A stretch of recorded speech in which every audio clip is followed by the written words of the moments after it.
January 30th, 1944, Anzio area, Italy. Oberleutnant Hoffmann, pressed against the concrete wall of the command bunker, felt a tremor in his hands. He feverishly recorded what he saw through the observation periscope. American artillery is demonstrating inconceivable power. Bunker Louise has ceased to exist. 1.5 meters of reinforced concrete turned to nothing in a fraction of a second. Through the veil of smoke and clouds of dust, the officer observed a gaping crater where the fortified position, which had stubbornly held out for 8 months, once stood.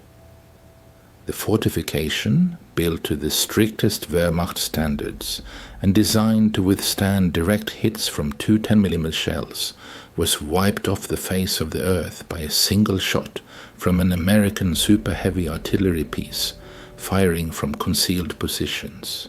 32 soldiers and officers of the 3rd Panzergrenadier Division disappeared along with tons of concrete and steel. The cause of this impressive destruction was the 240mm M1 Howitzer, first deployed in combat by the U.S. Army's 698th Field Artillery Battalion.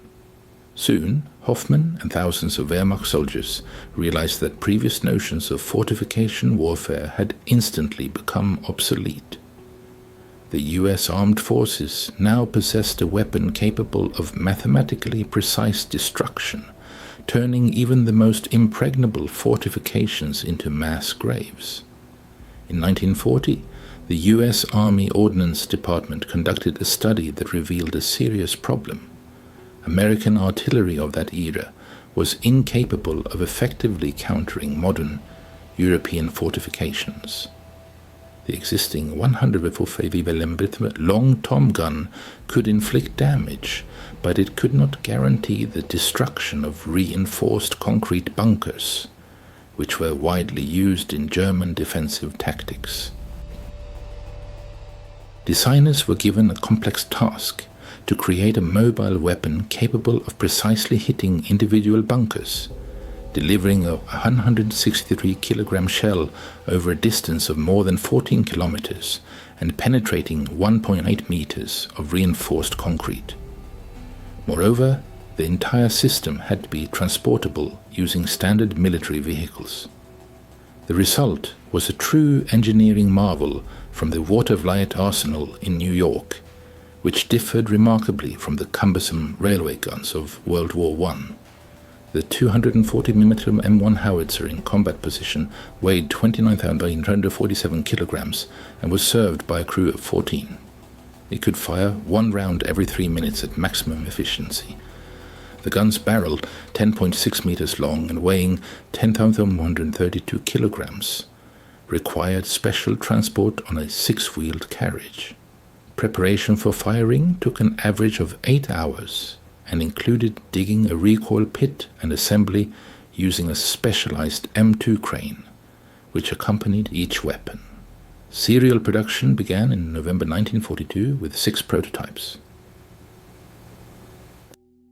By 1944, the Watervliet Arsenal reached a production rate of 13 guns per month, and by the time production ceased in August 1945, exactly 315 units had been manufactured. Each howitzer cost $380,000, equivalent to the price of 12 Sherman tanks. Yet its strategic value proved immeasurably higher. In January 1944, as Allied forces established a foothold at Anzio, the 697th and 698th Field Artillery Battalions arrived, bringing with them unprecedented power. The first 240mm M1 howitzers, ready for combat. The German 14th Panzer Division, skillfully utilizing the terrain, had transformed the surrounding hills into an impregnable system of fortifications. An extensive network of bunkers allowed the Germans to control every approach to Allied positions, posing a serious threat to advancing troops. On January 30, 1944, at 2:30 p.m., a historic event occurred.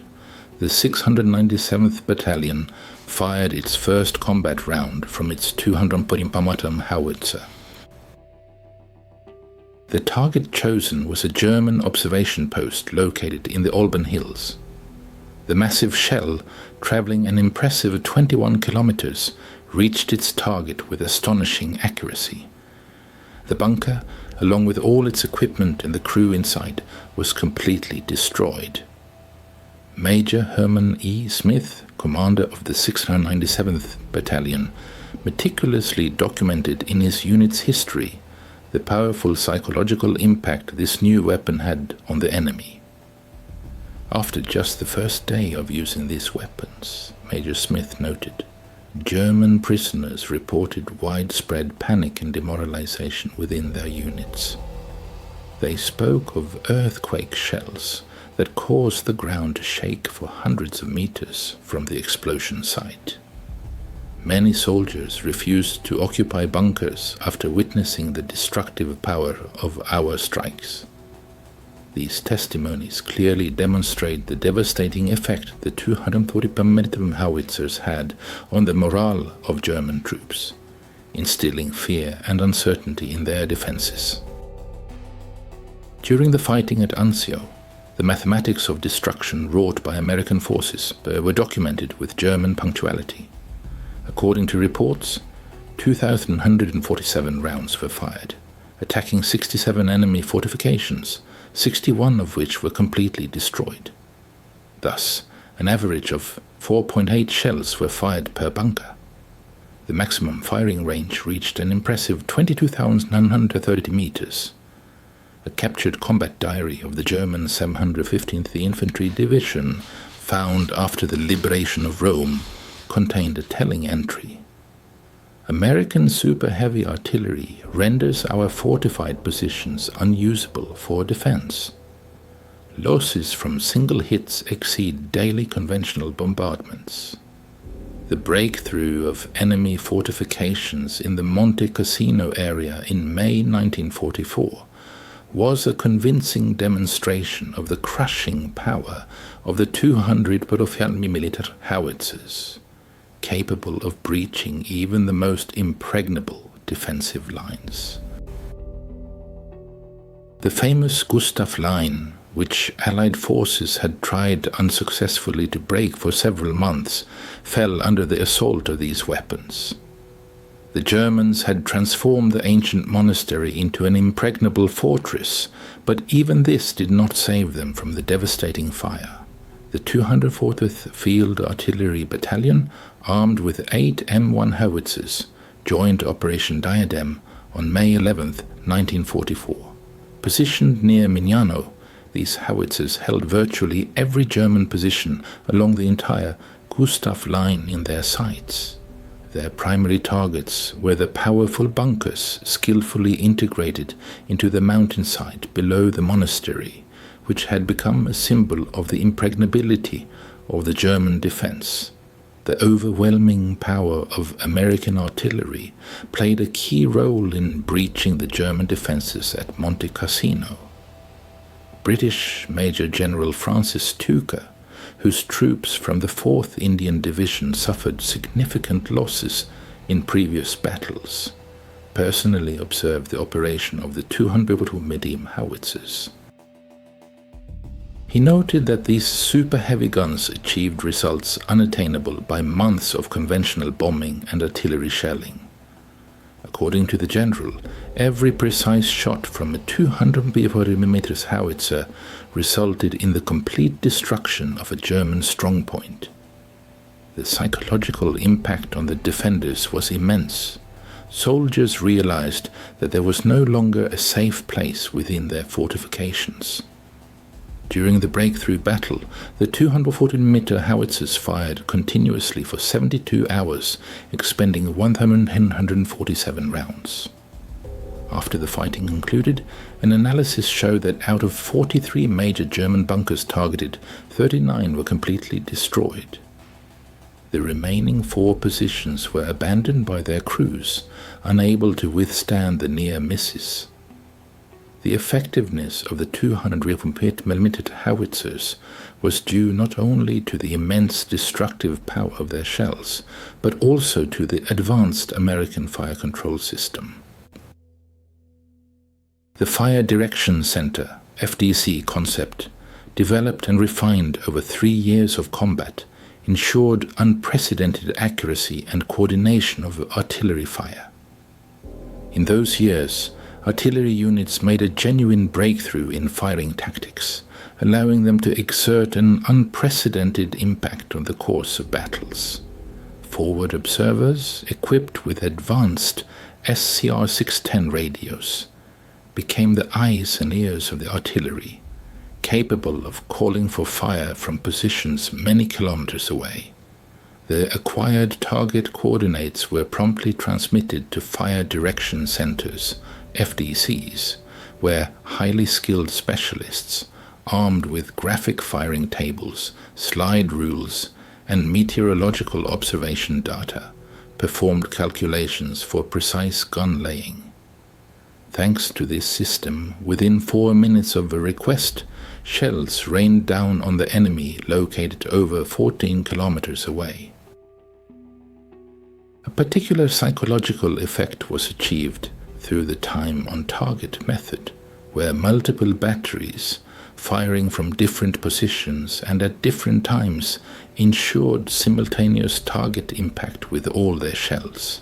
Imagine a German bunker being hit by 6 240mm shells within just 2 seconds, over a ton of explosives, unleashed without the slightest warning.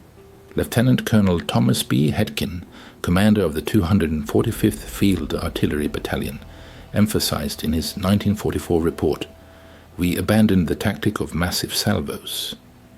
Our goal is surgically precise strikes. A forward observer identifies a specific bunker. We perform calculations and send 1 or 2 shells precisely to the target. Such incredible accuracy has a much more demoralizing effect on the Germans than simply dense fire.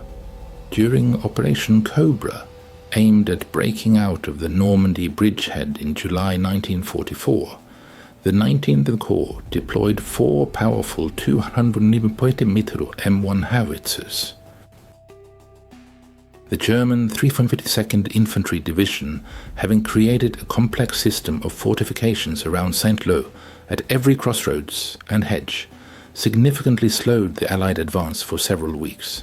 On July 24th, the 272nd Field Artillery Battalion, having deployed its 240mm howitzers, began methodically destroying German strongpoints that had survived the massive carpet bombings.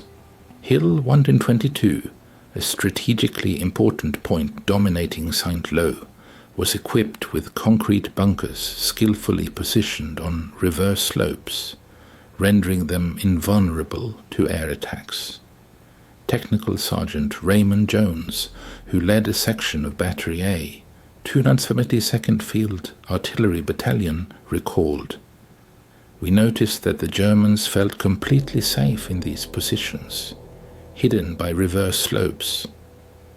Our observer transmitted the coordinates and he fired 3 precise shots. When the smoke cleared, there was only a huge hole where the bunker had been." The use of the 240mm howitzer had an immediate psychological impact on the enemy.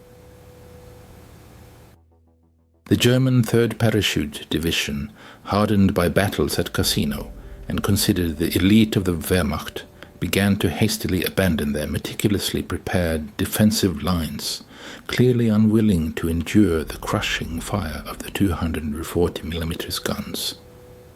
The division commander, General Richard Chay, captured on July 31st, stated during interrogation that the massive use of super-heavy artillery rendered static defense meaningless. According to the general, even experienced soldiers, who had never retreated before, fled their fortified bunkers in panic, escaping the deadly bombardment.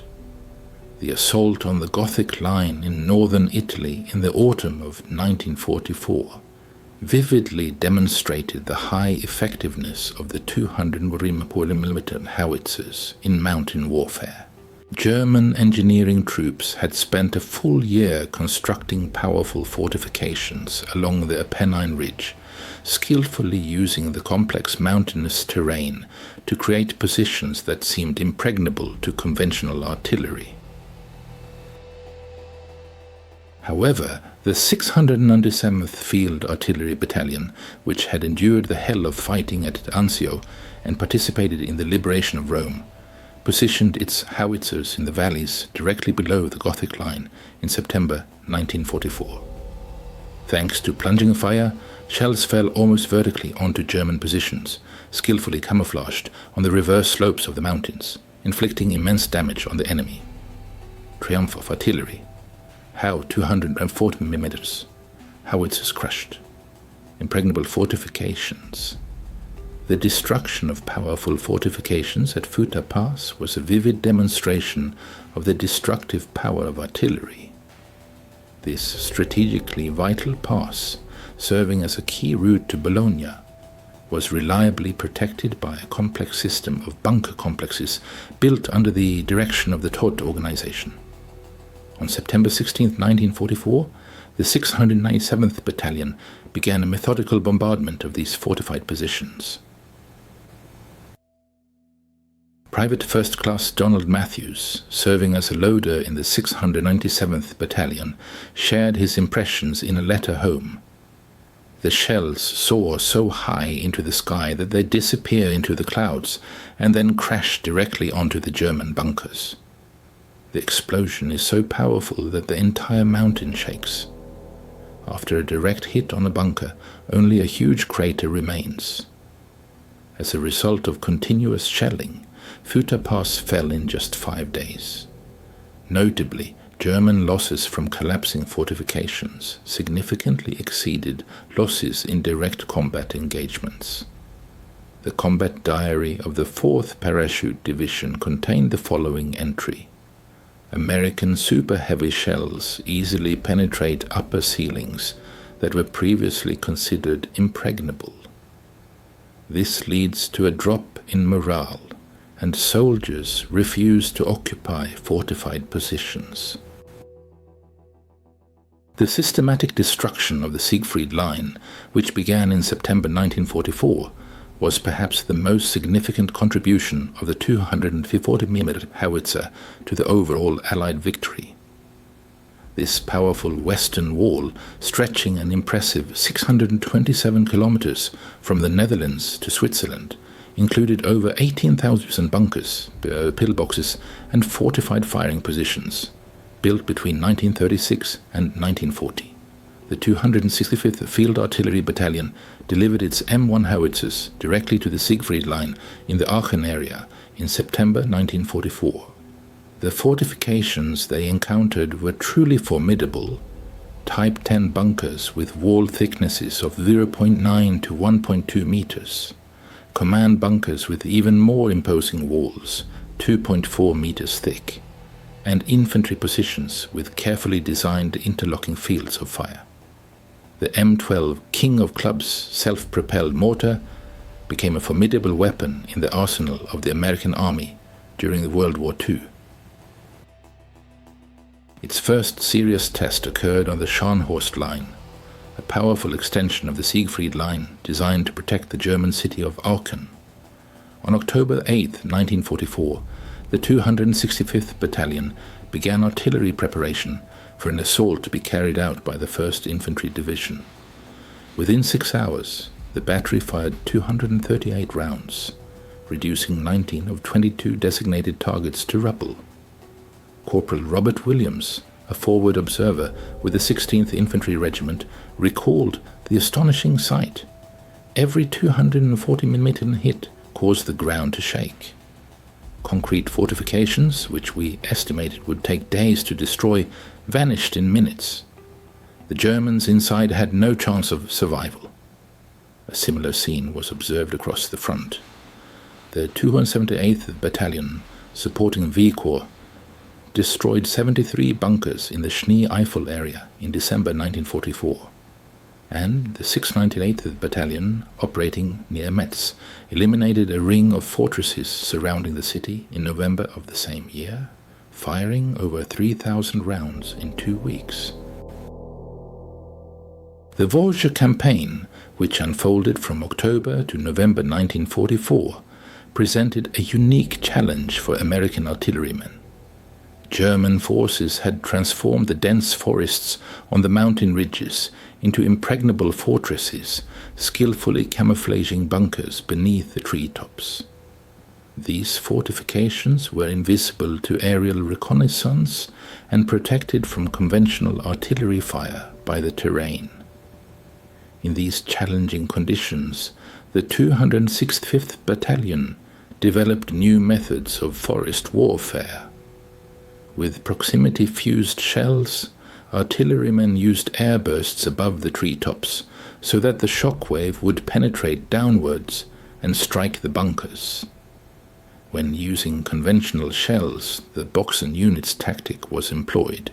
4 shells landed at the corners of the suspected position, and then a 5th, precisely in the center.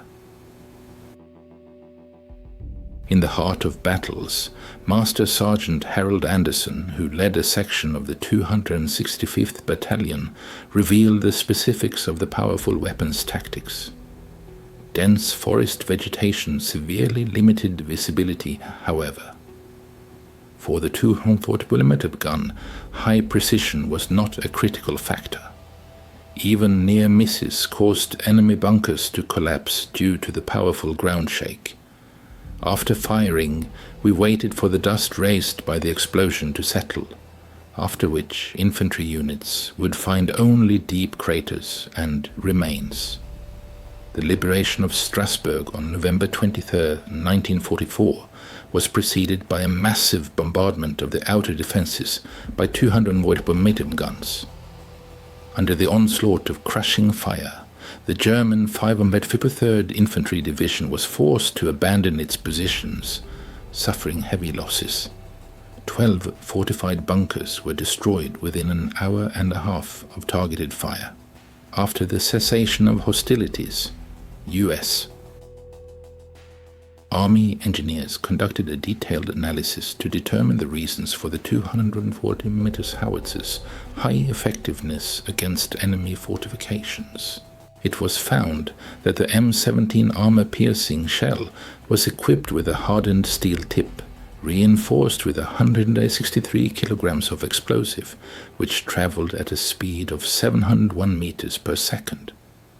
This ensured the concentration of colossal kinetic energy reaching approximately 3.8 million joules on an impact area of less than 129 square centimeters. The resulting pressure, exceeding 1379 megapascals, significantly surpassed the compressive strength of any type of concrete. Another important factor was the presence of a delayed fuse, allowing the shell to penetrate to a depth of 0.9 to 1.8 meters before detonation.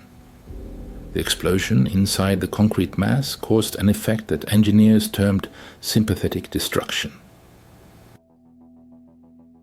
Shockwaves, reflecting off the steel reinforcement, created complex stresses that destroyed entire structures from within, leading to their complete annihilation.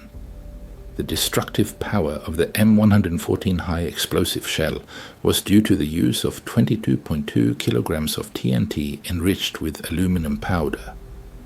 This additive increased the explosive force by an impressive 40% compared to conventional TNT.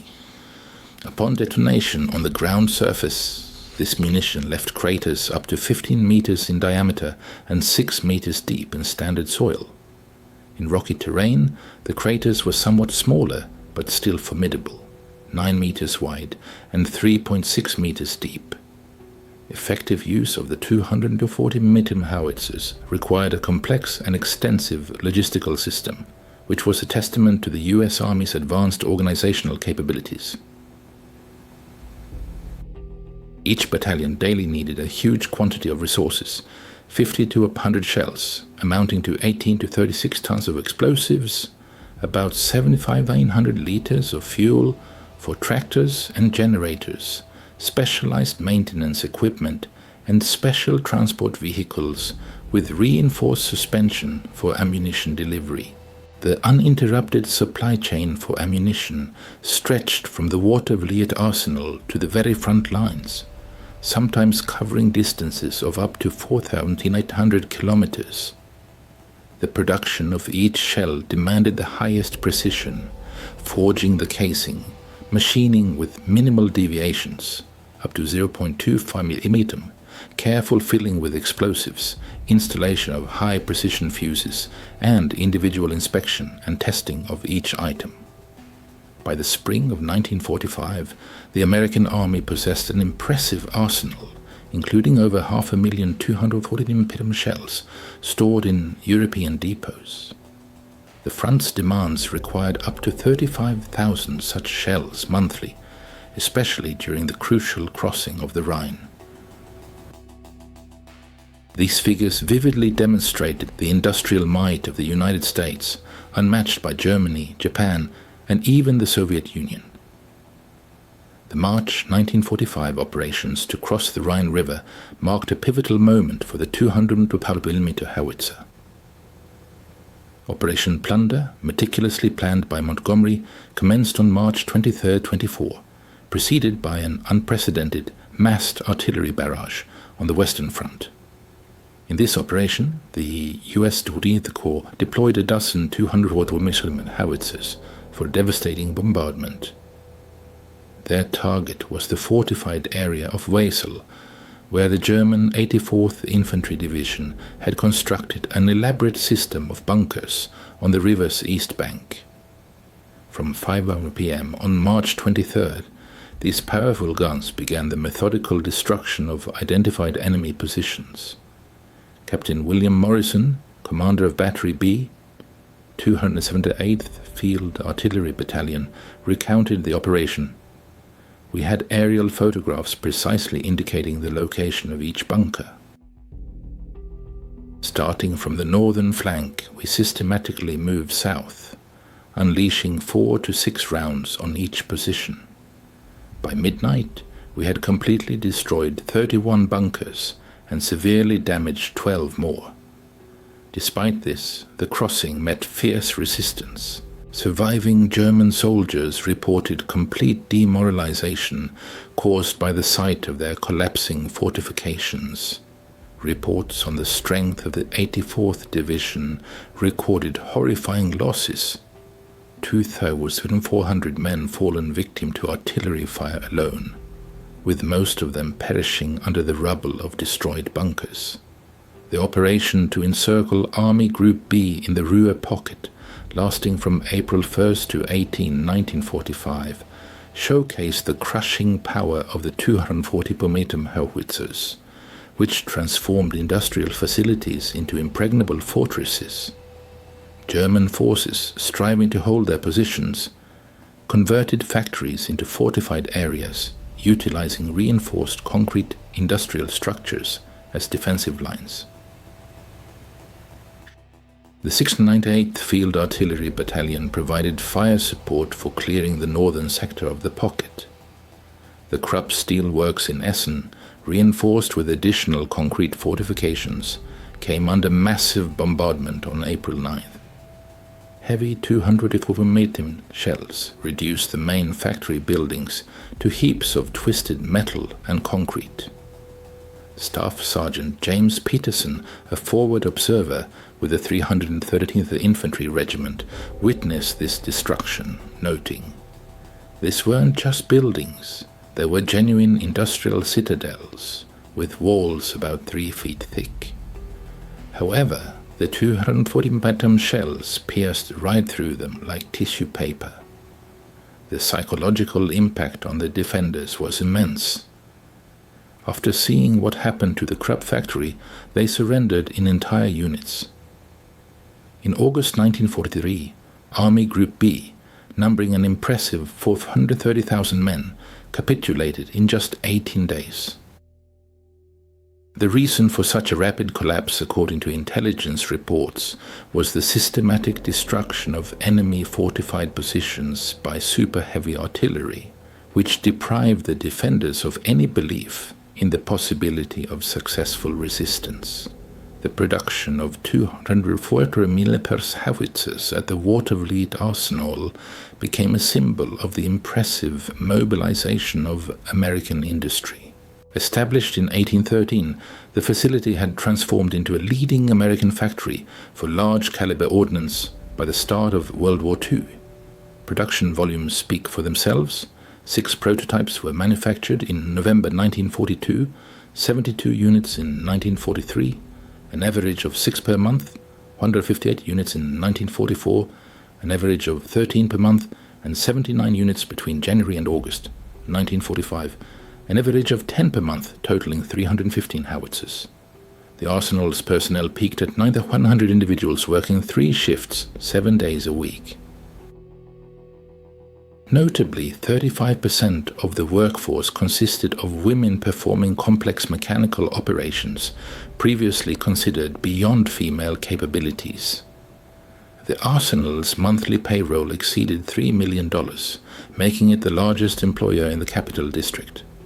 Each gun barrel required 65 tons of special steel, 847 individual machining operations, 72 hours of precision boring, heat treatment in furnaces reaching 1/15 degree per hundred from Howitzers, and individual proof firing under increased pressure. Quality control was of the highest standard. Of the 315 guns produced, only 2 failed acceptance tests due to minor recoil mechanism issues, which were promptly resolved. Crucially, not a single 240mm M1 howitzer failed in combat due to manufacturing defects throughout the entire war. The battlefields revealed a striking superiority of American military industry in the production of 240mm ammunition, an advantage incomprehensible to the German side. The Watervliet arsenal, just one component of the US. Production might was churning out an impressive 2,000 shells monthly by 1944. The involvement of the Picatinny arsenal and civilian contractors boosted combined production to an astonishing 10,000 shells per month by early 1945. Each of these shells was a marvel of high-precision mass production, forged from 4140 chromoly steel. Its body was machined to tight tolerances, plus or minus 0.01 inches, filled with 49 pounds to 10.2 kilograms of grade A TNT, fitted with expertly crafted driving bands, and individually calibrated and meticulously inspected. The efficiency of the logistical chain that ensured the delivery of this ammunition was truly impressive. Liberty ships played a key role in transporting 240mm shells, carrying up to 500 units on the deck of each vessel. Red Ball Express convoys included specialized sections equipped with reinforced vehicles designed to move these massive 360-pound, 163-kilogram shells. By April 1945, American forces stationed in Europe had expended 118 429 240mm shells, while maintaining theater reserves exceeding 100,000 units. This scale, unattainable by any other belligerent power, vastly amplified the psychological impact of this formidable weapon. Operating the 240mm M1 howitzer was a true test of endurance and demanded flawless teamwork from all crew members. Each of the 14 soldiers was an indispensable cog in a mechanism where coordinated actions determined success.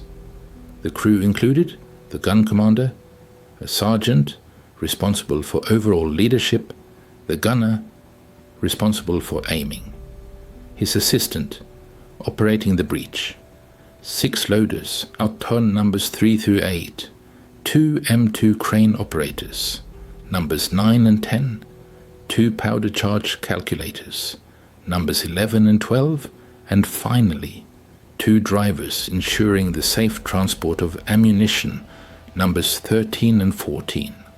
The process of loading the howitzer was a complex choreography. The 360-pound shell was lifted by a crane, after which 4 soldiers guided it into the breech, where it was rammed into the barrel using a hydraulic mechanism. The powder charge, consisting of 8 separate bags, followed the shell. A well-trained crew completed the entire procedure in about a minute and a half.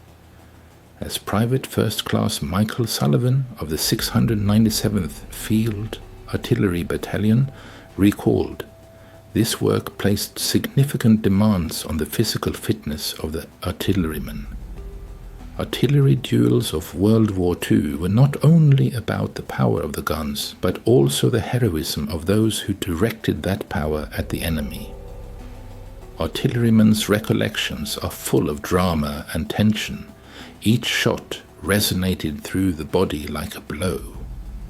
But the awareness of the destructive force of shells flying into German fortifications gave them strength.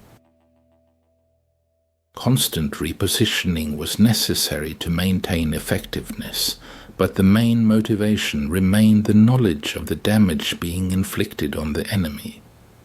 One of the riskiest tasks in the war was the work of forward observers, who adjusted the fire of the powerful 200 perimeter guns.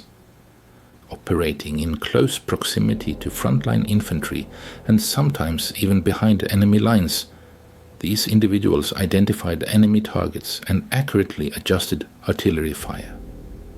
Lieutenant Robert Anderson, who served as a forward observer in the 265th Artillery Battalion, spent 187 days in combat. During this time, he personally directed fire that destroyed 47 German bunkers. In an interview given in 1985, Anderson recalled that calling for 240mm fire was like summoning Thor's hammer. He would identify the target, transmit its coordinates by radio, and within minutes the bunker would cease to exist. The power of the artillery was both intoxicating and sobering, as each shell could claim the lives of dozens of enemy soldiers. A forward observer's arsenal included a 20x optical scope, an M1 plot board, an SCR 610 radio, a heavy 48-pound pack, a map board with aerial photographs, a compass, and a rangefinder. However, the psychological strain experienced by these individuals was immense. Through their scopes, they witnessed the results of their actions: German soldiers fleeing bunkers, wounded and killed. Many reported being haunted by nightmares even decades after the war ended. During World War II, the U.S. Army's deployment of 240mm artillery came as an unpleasant surprise to German forces, marking a new era in warfare. Captured Wehrmacht documents and veteran testimonies reveal the profound shock caused by the destructive power of these weapons. Germany's experience with Soviet artillery, which relied on massed bombardments, proved insufficient against American precision. A German 7th Army report, discovered in Metz in November 1944, noted that the enemy's super-heavy artillery represented a qualitatively new approach to combat. Pinpoint strikes on fortifications were incredibly accurate, and casualties from single shells surpassed the damage caused by conventional barrages. The demoralizing effect was so strong that soldiers refused to occupy frontline bunkers. Similar observations came from the German 19th Army, defending the Vosges Mountains. According to reports, artillery was responsible for 60% of casualties. With 240mm guns, despite limited use, inflicting disproportionately high damage. Bunkers that had served as shelters for months became death traps once located by American spotters. In post-war interviews, German veterans repeatedly emphasized the psychological impact of American artillery. Former Oberstleutnant Heinrich Simon, who commanded a regiment on the Siegfried Line, recalled in 1962 that while ordinary artillery fire could be endured, those monstrous shells broke our spirit. The sight of disappearing bunkers fostered a sense of helplessness and the realization that there was no safe place. Zeman confessed that many of his soldiers preferred suicide to awaiting the next hit. The 240mm M1 howitzer was a significant component of the Allied forces' super-heavy artillery arsenal, which also included weapons developed in Great Britain and the Soviet Union. However, it was the United States, thanks to its advanced industry, that made the largest contribution to equipping the Allies with this type of weaponry. This is evidenced by the following statistics. The US produced 315 M1 240mm howitzers, while Great Britain manufactured 36 BL 7.2-inch howitzers, and the Soviet Union produced 47 BR5 200mm mortars. Germany, in contrast, managed to produce only 8 K3 24mm railway guns. The superiority of American artillery lay not only in its quantity, but also in its mobility and long-term operational capability. While German and Soviet super-heavy guns required rail transport or extensive preparation of firing positions, the American M1 howitzer could be towed by tracked vehicles and deployed almost anywhere suitable. British military experts highly praised the capabilities of American super-heavy artillery. Major General Sidney Kirkman, who commanded the artillery of the 13th Corps, noted that the American 240mm howitzer successfully accomplished the task of rapidly destroying enemy fortified positions, a task that British heavy guns could not handle. He particularly emphasized its role in breaking through German defenses in the Casino area. In early 1945, as Allied forces entered Germany, the 240mm M1 howitzer continued to effectively dismantle enemy fortifications. Every German city declared a fortress by Hitler was systematically bombarded by Allied super-heavy artillery. The siege of Aschaffenburg, which unfolded from March 25 to April 3, 1945, vividly demonstrated the destructive power of artillery in urban combat. The German 36th Infantry Division, entrenched in the medieval city, erected street barricades and transformed buildings into impregnable strongpoints. However, the 265th Artillery Battalion, positioning 4 powerful howitzers on the opposite bank of the main river, began the methodical destruction of enemy fortifications. Striking accuracy of fire became a hallmark of this operation. Forward observers precisely adjusted the 240mm shells, directing them accurately into designated buildings while avoiding damage to neighboring structures. Such selective destruction had a strong psychological impact on German commanders, swaying many to surrender rather than face the complete annihilation of their cities. The capture of Nuremberg from April 16 to 20, 1945, saw the deployment of 3 240mm artillery battalions. The city's medieval fortifications, reinforced with modern concrete structures, could not withstand the massive bombardment. Specifically, the 698th Artillery Battalion managed to destroy 8 large bunkers within the old city walls in just 4 hours on April 19th. By the time Germany capitulated on May 8, 1945, American 240mm howitzers had made an invaluable contribution to the overall Allied victory. According to final data provided by the U.S. Army Artillery Service, a total of 118 and 429 shells were fired in the European theatre of operations. Targets included 3,147 bunkers and fortifications, of which 314 Dodge 81% were completely destroyed, and 489 bombed 13% were damaged, rendering them unusable. On average, 38 shells were required to destroy one target. The maximum range achieved in combat was 25 to 255 yards. Over the entire period of operation, 23 barrels required replacement, with no recorded instances of catastrophic failure. Quantifying the human casualties inflicted by 240mm howitzer fire presents a more complex challenge. German archives, often incomplete, suggest that between 15,000 and 20,000 soldiers and civilians were direct victims of 240 meters bombardments, with the psychological impact likely doubling this figure. Throughout the course of combat operations, 240 mm howitzers underwent significant improvements that enhanced their effectiveness and operational readiness. Initially, deploying the gun took approximately 8 hours, which considerably limited troop maneuverability.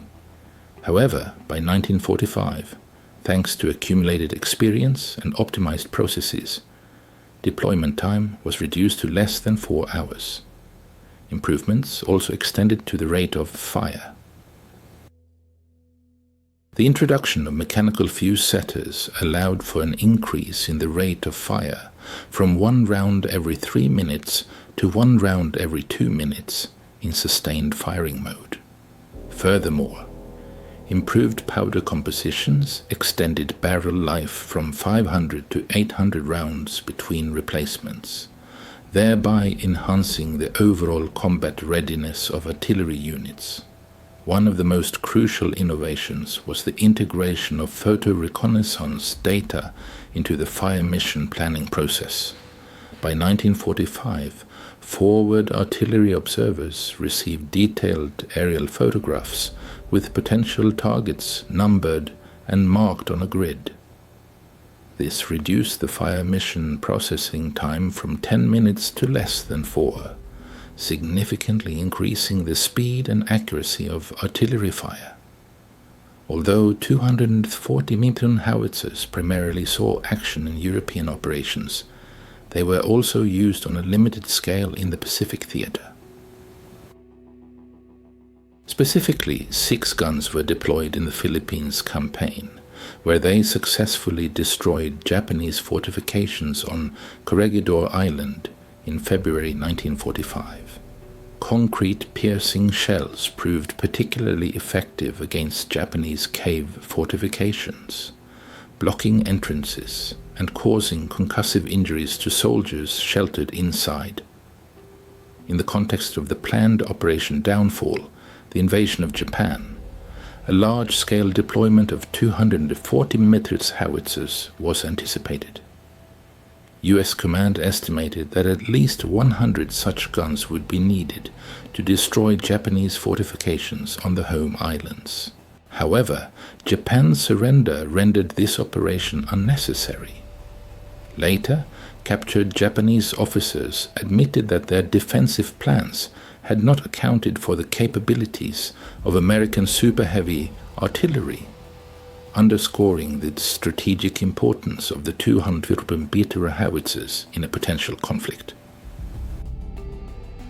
Military analysts unanimously recognize the 240 mm M1 howitzer as a turning point in military history, a weapon that fundamentally transformed the tactics of siege operations. Thanks to its combination of mobility, high accuracy, and colossal destructive power, this howitzer effectively rendered traditional fortifications obsolete. The official U.S. Army history emphasizes that the 200 mm howitzer provided ground forces with firepower previously available only to naval artillery or strategic air power. It possessed the ability to destroy any fortification with almost surgical precision, profoundly impacting both the physical structure of the enemy's defenses and their morale. Soviet military specialists, who had the opportunity to examine captured German defensive lines, were astonished by the effectiveness of this weapon. Marshal Vasily Chuikov, who led the defense of Stalingrad, noted after inspecting the destroyed Siegfried Line bunkers, "The Americans found the key to modern fortifications. Not brute force, but precision. One gun accomplishes a task beyond the capability of hundreds of hours." The destructive power of 240 mm bombardments left deep psychological scars. Reports from the German Veterans Association recorded a high percentage of specific phobias among those who survived the shelling: seismophobia, fear of vibrations, in 73% of those sheltering in bunkers, claustrophobia in 67%, and phonophobia, fear of loud sounds, in 89%. Dr. Hans Müller, who treated veterans in Munich in the 1950s, identified what he called bunker syndrome, a complex of symptoms including nightmares, panic attacks, and an insurmountable fear of concrete structures. His research showed that the sudden and complete destruction of seemingly reliable fortifications led to the formation of unique traumatic patterns. American soldiers also did not escape the psychological consequences of using this powerful weapon. Forward artillery observers reported recurring dreams in which they repeatedly called for fire support. Artillery crew members reported irreversible hearing damage, despite the use of protective equipment. The physical sensations of firing, the shaking of the ground, chest compression, and deafening roar remained vivid memories for years. The triumphant deployment of the 203mm Howitzers was a vivid embodiment of the American manufacturing philosophy, aimed at mass-producing high-precision weaponry, while German military industry created unique weapon prototypes such as the 600mm Karl Gerät mortar, only 6 units produced, or the 800mm Schwerer Gustav railway gun, only 2 units. The United States focused on large-scale production of effective and reliable armaments. The contrast between these approaches is highly illustrative.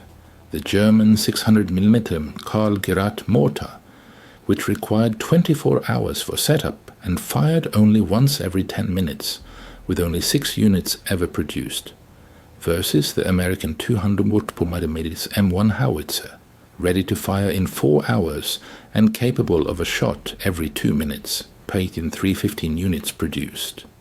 This reflected a fundamentally different vision for the strategy of warfare. Germany gambled on wonder weapons, Wunderwaffen, to achieve decisive superiority through technological breakthroughs. In contrast, America aimed for high-volume weapon production, ensuring an advantage through numerical superiority and operational reliability. The development program for the 240mm howitzers cost approximately $120 million by 1945 standards, including design, manufacturing, and ammunition. This sum was equivalent to the cost of 40 B-24 bombers or 1,600 Sherman tanks. Nevertheless, the strategic value of the system, which lay in its ability to rapidly demolish virtually any enemy fortification, fully justified the investment. The influence of the 200mm M1 howitzer extends far beyond the battlefields of World War II. Its triumph served as a compelling demonstration of the significance of super-heavy mobile artillery, notably impacting weapon development during the Cold War. Impressed by the American experience, the Soviet Union developed the 240mm 2S4 Tyulpan self-propelled mortar. Fire control methods, initially devised for the 240mm guns, especially the Fire Direction Center, FDC system, and the integration of aerial reconnaissance data, became standard for all artillery. Modern high-precision guided munitions, utilizing GPS navigation, trace their origins to the concept of accurate target engagement, first implemented in 1944 to 1945. Several M1 howitzer examples survive today as monuments. In Fort Sill, Oklahoma, one can see howitzer serial number 14, which fired the first combat round at Anzio. The Walter Wyatt Arsenal Museum carefully preserves Unit Number 1, the prototype that proved the very feasibility of creating super-heavy mobile artillery. The 250mm M1 howitzer achieved something rare in military history. It rendered an entire category of defensive structures obsolete, For centuries, fortifications provided a significant advantage to the defending side. Concrete and steel bunkers represented the ultimate embodiment of this strategy. However, the 240mm howitzer brought an end to this era in just 18 months of combat. General Dwight D. Eisenhower noted in his post-war memoirs, "The 240mm howitzer gave us the ability to rapidly and at minimal cost breach any enemy defensive position. It saved the lives of thousands of Allied soldiers by destroying fortifications that would have otherwise required costly infantry assaults." Field Marshal Albert Kesselring, who commanded the defense of Italy and later southern Germany, expressed the enemy's perspective. The American 240mm gun was a weapon against which we had no defense. Our bunkers, built with immense expenditure of materials and labor, turned into deadly traps. The psychological effect was devastating. Soldiers lost faith in the reliability of any defensive position. Behind the dry statistics of military history lie the fates of ordinary soldiers, whose selfless service became the cornerstone of the overall victory. Their personal stories, carefully preserved in unit archives and memoirs, breathe life into the impersonal machine of destruction. Sergeant David E. Mattis, a veteran of the 697th Field Artillery Battalion, fought from Anzio to the end of the war, participating in the destruction of over 100 enemy strongholds. In a 1990 interview, he recalled, "We knew we had something special in our hands. At the infantry's first call, we could neutralize obstacles capable of stopping entire divisions. But we also understood that every shell we fired brought death to dozens of enemy soldiers. It was a grim necessity, but that didn't make it any easier." Lieutenant Harold Saunders, commander of the 272nd Field Artillery Battalion, skillfully directed fire during the Normandy operation. His forward observer team spent 73 continuous days in combat, coordinating artillery fire that obliterated 31 German strongpoints. The 240mm gun was our ace in the hole. When other means failed, when the enemy thought they were safe, we could reach them. It saved American lives, and that was the most important thing. These heroes, and thousands like them, managed weapons of unprecedented destructive power with impeccable precision. They transformed America's industrial potential into a crushing victory on the battlefield, methodically destroying the enemy shot after shot. In response to the devastating barrages from the 240mm guns, German tactical doctrine underwent rapid changes, although fully effective countermeasures were never found. By late 1944, the Wehrmacht's defensive manuals shifted emphasis from fortifications to dispersion and camouflage. A December 1944 tactical directive from the German 7th Army stated that stationary fortifications should be abandoned in the presence of American super-heavy artillery. Troops were ordered to create field positions that were frequently changed, with overhead cover only sufficient to protect against conventional artillery. Bunkers, the directive noted, tended to increase casualties rather than prevent them. This represented a complete abandonment of German defensive doctrine, which had been developed over decades. The Prussian tradition of meticulously planned field fortifications, refined in World War I and on the Eastern Front, proved untenable in the face of American firepower. Some German innovations, such as heated decoy positions to simulate troop presence and draw fire away from real locations, smoke generators to obscure observation, and electronic jamming aimed at disrupting American radio communications, offered some hope. However, these measures only briefly delayed the inevitable. General Hasso von Manteuffel, commander of the 5th Panzer Army during the Battle of the Bulge, expressed the general frustration of the German command. We could accept being outproduced. That was to be expected in a war with America. But the precision of their heavy artillery made every defensive position vulnerable. We were not just outgunned, we were outclassed in skill. However, the use of 240mm howitzers came at a significant cost to American forces. The crews of these weapons often faced severe hearing problems. Post-war studies conducted by the Department of Veterans Affairs revealed that 90% of veterans who served on 240mm guns experienced significant hearing loss. The powerful blasts from firing also led to the development of chronic traumatic encephalopathy in some long-serving artillerymen. Forward observers, whose work entailed the greatest risk, suffered the heaviest casualties among all artillery specialists. Of the 127 forward observers, trained for 200 fortifications battalions, 31 were killed and 43 wounded, accounting for 58% of the total. Their vulnerable position on the front lines and the specific attention German forces paid to eliminating them made their survival highly unlikely. Though rare, mechanical malfunctions could also lead to tragic consequences.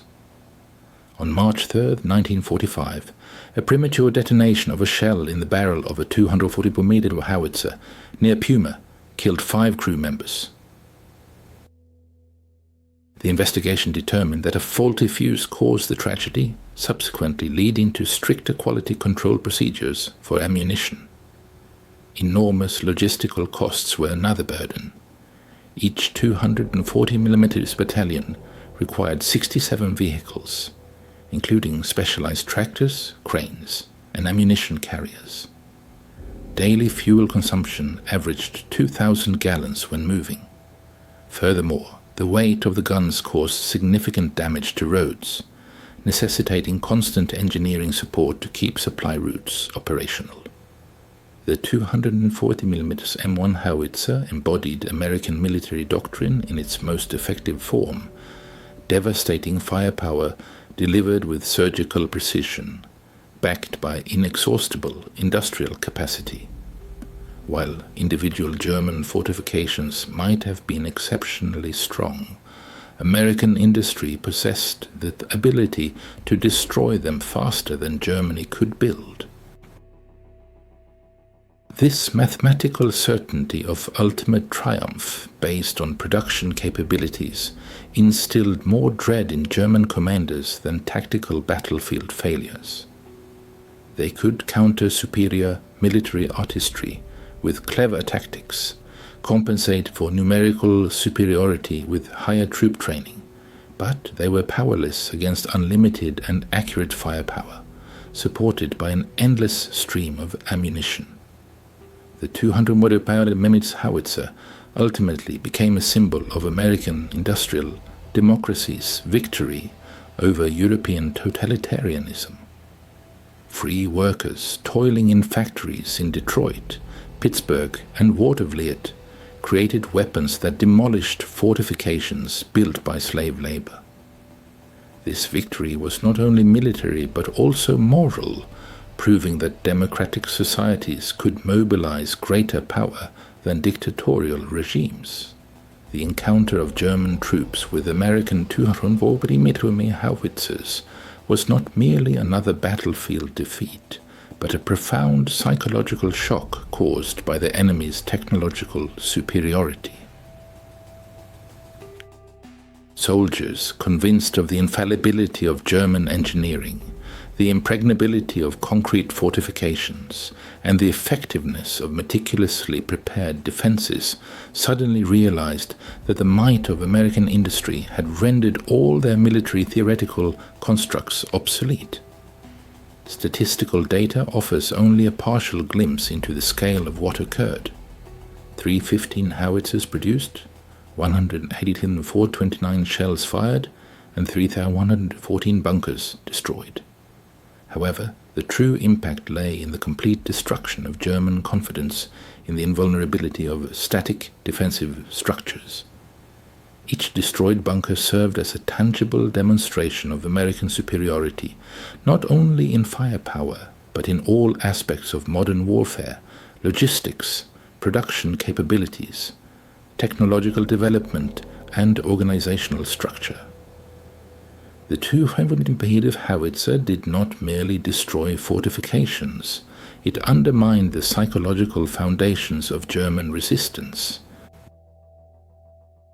Wehrmacht soldiers learned to fear not only the shell itself, but everything it symbolized. Unlimited ammunition supplies, precise fire control, reliable equipment, and the terrifying effectiveness of American industrial democracy. Among the vanquished remnants of the Siegfried Line, buried under concrete rubble, lay the shattered ambitions of Nazi Germany.